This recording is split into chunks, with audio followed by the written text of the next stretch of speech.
Born to Achieve. Born to Achieve. Welcome to Born to Achieve podcast, the show that inspires and motivates you to unlock your full potential and achieve your goals. With your host, Warren Andrew Pinder. Let's get started on this week's episode of Born to Achieve. Born to Achieve.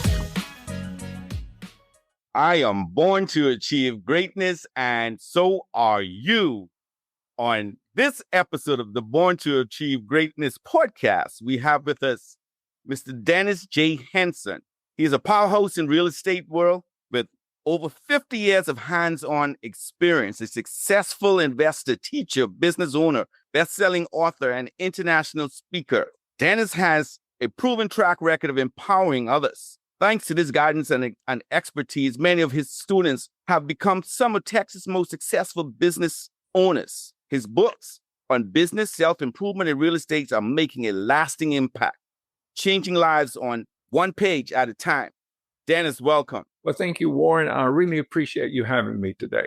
Oh, great. It's so great. In our introduction, and I was saying to you that the Born to Achieve Greatness podcast is about encouraging and trying to help other persons to share their successes, that others may be motivated to do the same, and we want to motivate persons to achieve. And it's exciting to know that that is part of what your philosophy is and what you're about. Tell us some more about yourself. Well, I went into the business world in 1975, 50 years ago. Before that, I was a band director. I had been teaching school, and I was anxious to become a college band director. And so Georgia Tech contacted me. My band had just marched in the Rose Bowl parade in Pasadena, and I had completed my master's degree. And so I was eligible to be a college band director and moved to Atlanta. They had the contract ready to go. I was ready to start and received a phone call from a company in Tennessee. And they said, "We want you to come up and interview." And I said, "No, I'm not interested. I've got a great position what I want to be." And they said, "Well, come up anyway. We want to meet you, and we'll pick you up in a limousine. We'll buy you a steak dinner. We'll give you a cigar, and we'll talk about the business." Well, they offered me a round trip ticket. I wasn't interested in the steak. I could get a steak in Atlanta. I didn't smoke. I wasn't interested in the cigar. I didn't care about the limousine. I didn't care how they picked me up. But when they said they were going to give me a round trip ticket, well, back in 75, you didn't get to fly much. So I thought, well, I'll just fly up there and take the trip. Then I'll tell them no and come back and sign the contract. So I went up there and they picked me up in a limousine, bought me a steak, offered me a cigar that I didn't take, and then showed me the facility. It was beautiful, big, amazing facility. And then I still wasn't sold. Then we started talking about the money, and they said, well, they gave me an offer, and it was 20 times the amount that Georgia Tech was going to pay me. 20 times. Well, I was just a young kid, and I had never had money, and I could tell they were wealthy. I mean, everybody that worked there was really doing well. So I took it. I accepted it. I went into the business world, and the first thing they did was give me 3 books: Think and Grow Rich by Napoleon Hill, Success, the Glenn Bland Method, and The Greatest Salesman in the World by Og Mandino. Now, Warren, when I read those books, William, when I read those books, no, it's Warren, right? Warren, you're right. It's Warren. When I read those books, I was a different person. When I finished, I'd never heard of a motivational self-help book. I didn't know they existed. And so when I finished, I was exhilarated. I was on fire. I couldn't wait to go out, conquer the world. The books changed me. So I thought, I need more. I need more of these books because I love this feeling. Well, in 75, there wasn't an internet.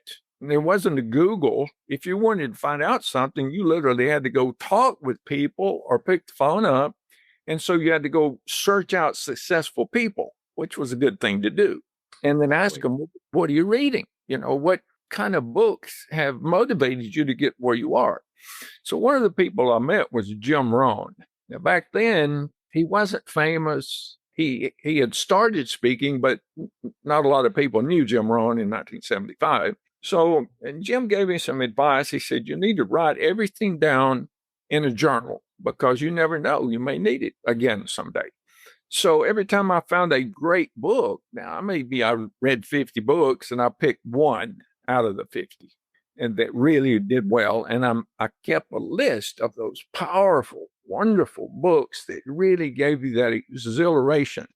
I also started listening to cassette tapes, and I would hear poems on those and quotes and short stories, and I kept those in the journal. Thank you for joining today's podcast. We'll be right back. Achieve Man, written by Warren Andrew Pinder and Dominique Bradford. This book passionately focuses on the challenges women have been made to go through and how to overcome them. In some cultures, being a woman disadvantages the girl child. This book carefully exposes the hurdles you might face. This masterpiece is the ultimate self-help guide for women. It reveals your true purpose and identity. Get your copy today. Available from Amazon. We now return to today's podcast. So fast forward to 1998, 99, I moved to Texas and I started investing. I'd been investing in real estate for a number of years. But when I moved to Texas, it was like a kid in the candy store because there's a lot of real estate in Texas. And I was doing really well, but I wanted to become a more successful real estate investor. So I thought I need to go to group meetings to meet other real estate investors. The only problem was I lived in Arlington. And the closest meetings were an hour or hour and a half away. And if there was traffic, it was 2 hours.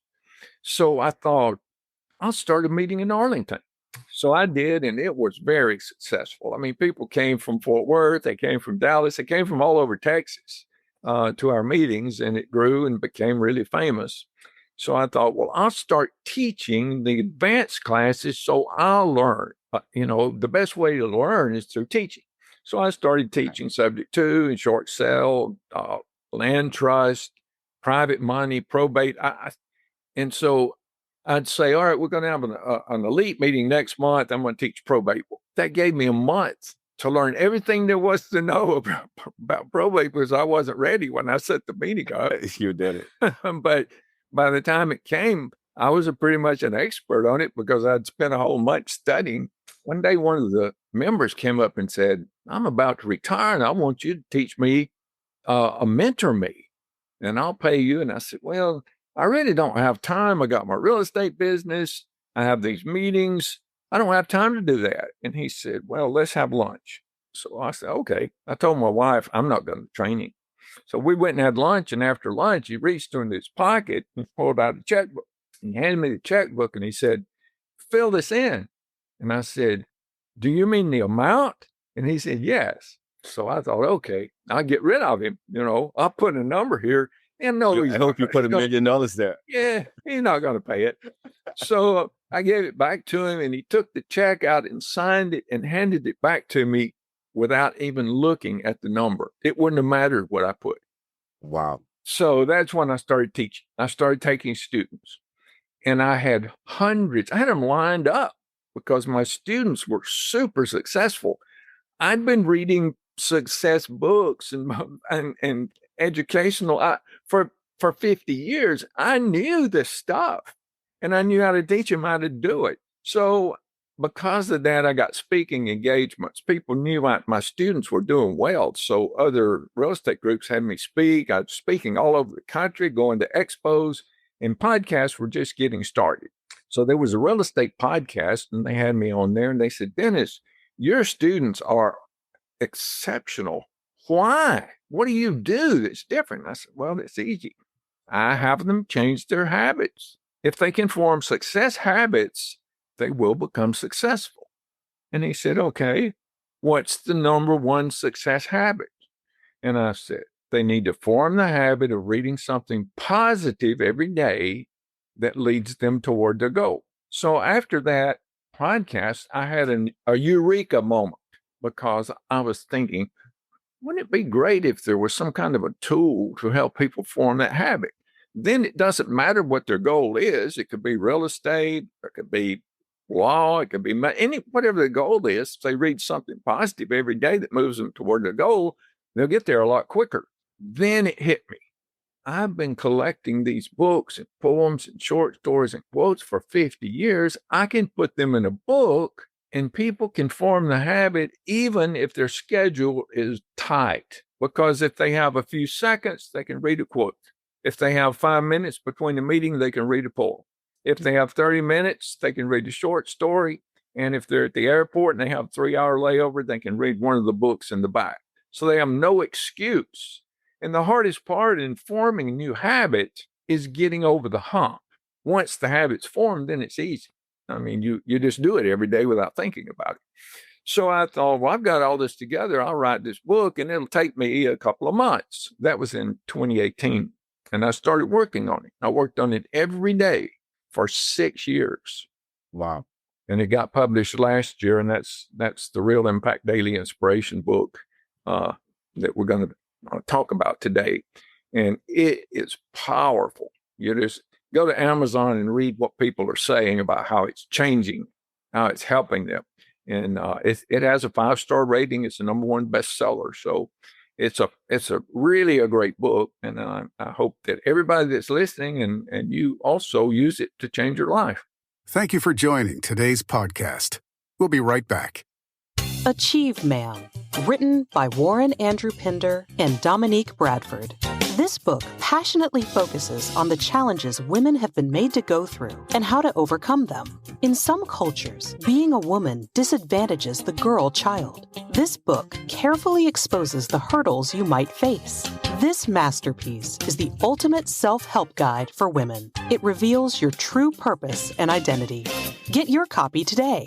Available from Amazon. We now return to today's podcast. Oh man, we're gonna talk. We're really gonna develop and talk about that. You said Jim Rohn. You know, his famous saying, "Unless you change how you are, you'll always have what you've got." That's and right. that is so true. And that segues right into what you were talking about. You know, so Yes. so tell us about this book. Tell us about how do we change those habits in order to become successful. Well, the book is written to help you form the habit of reading something positive every day. And it's set up in such a way so that it's really easy to do that. You know, when you get up in the morning, that's a good time to read. Maybe you could read a couple of powerful quotes, because Warren, the book is not written to be read from cover to cover. It's like a religious text. You know, you wouldn't take the Bible and pick it up and read all of it all the way through. I mean, if you did, you might get something out of it, but you'd miss an awful lot, right? It's meant to be read and contemplated. Maybe you read 2 or 3 scriptures or just one, and you think about that and you contemplate that and you let it move you in a certain direction. That's how this book is meant to be. It says in the front, don't read it all the way through. It's meant to be sipped like fine wine. You just read until something moves you, and then you think about that and let that take you through your day. And then the next day, you do the same thing. And if you know what you want, there's a picture on the front of the book of Aladdin's lamp. I don't know. Can you see that? I see it. Real impact. Yes. There's a lamp there on the front. And so the reason the lamp is there is because it represents the story of Aladdin. It's a story of a young man who found an old lamp, or he got possession of an old lamp, and he was cleaning it. And all of a sudden, a genie appeared and said, you can have anything you want. You just have to tell me what it is you want. Now, most people read that story and they think, well, that's just a kid's tale and it has nothing to do with reality. But they're wrong, because the most important thing in getting to wherever is knowing where you want to go. My real estate students would come in and I'd say, I want you to help me plan a trip. And they'd say, oh, okay. I'd say, help me. And the first thing they would say is, well, where do you want to go? And I'd say, exactly. You can't go until you know where you want to go. Oh. And that's why this book helps you. You can't use it to read something positive every day to help you move toward your ultimate goal until you have an ultimate goal. You've got to know where you want to go. Where you want to go. that. And then the book reminds you every day. People, their minds are scattered. You know, they get up in the morning and they think about getting ready, and then they think about getting to work, and then they think about work, and then they think about getting home, and then they lay down on the couch and watch TV. And if they thought about, oh, it would be wonderful to do something the next day they forgot about it because they have this habit that takes them through the day. But if they have a habit that reminds them, oh, I really wanted to do this every single day, then they'll always be moving in that direction. It's like putting a rudder on a boat. A boat without a rudder, it can be powerful and beautiful. It can have all kinds of amenities. It can do a lot of things, but it can't get you where you want to go. Exactly. No direction. No without direction. Yeah. So this is like a rudder and a motor. It not only gets you where you want to go, it motivates you to get you there. And it shows you how other people have struggled so hard and became super famous, because the book's about famous people that you would have never thought had problems. But it just goes through all of the problems that they faced and how they overcame them. And it gives you motivation that you can do the same. So share with us examples of how exactly that, so it could be tailor-made to one's life. Like reading the book, waking up, understanding that you are now, implementing into your daily life, reading something that can become habitual, that will motivate you. Think of it like this. Let's just say that there's a young girl and she loves animals, every kind of animal. She loves horses, she loves dogs, and she thinks, wouldn't it be wonderful if I could become a veterinarian, and then every day I would get to be with animals and help them be happy and live longer and fix their problems. And so then she says, yeah, but we don't have the money for me to go to school. But it's very hard to become a veterinarian. But she gets her butt gets in the way. Yeah. So if she could change her but to an and, she could say, well, I'd love to be a veterinarian, and I'm visiting veterinarians in their clinics every week and talking about them and asking them where they went to school and what kind of grants, and, could I help them in their practice? And I'm reading every day about veterinary medicine, and I'm finding mentors. You see, if they can change their butts to ands and use this book to keep them online, they can have anything they want. They can go anywhere they want. They can be anybody that they want to be. I know your group is talking about women. There's a story in this book about Mary Kay. Mm-hmm. Mary Kay. Yeah. She struggled so hard because she was a woman. She kept getting knocked down and passed over, and people wouldn't pay attention to her. And so she finally decided, I'm going to put together a business that will help women get anything they want. And she did. It was an amazing business. And the story is very invigorating. And it would be to any young person that's thinking about, what I want to do with my life. So this is a powerful book and a powerful philosophy. And I think it parallels exactly what you were telling me about the books that you've written. And they would be certainly something that you'd want to add to your list of reading something every day in those particular books. Thank you for tuning in to this episode of Born to Achieve. Born to Achieve. We hope you found it informative, inspiring, and motivating. Born to Achieve. If you enjoyed this episode, please share it with your friends and family. Stay focused on your goals, and we'll see you on the next episode of Born to Achieve. Take advantage of this incredible opportunity. Sign up today and claim your free ebook at www.borntoachievegreatness.com. Follow us on Facebook at Achieve Movement Inc. Get your copy of Exploring Achieveland, A Journey to Realize Your Dreams, Motivational Stories of Kindness, Inspiring Stories for Kids on Amazon and Kindle.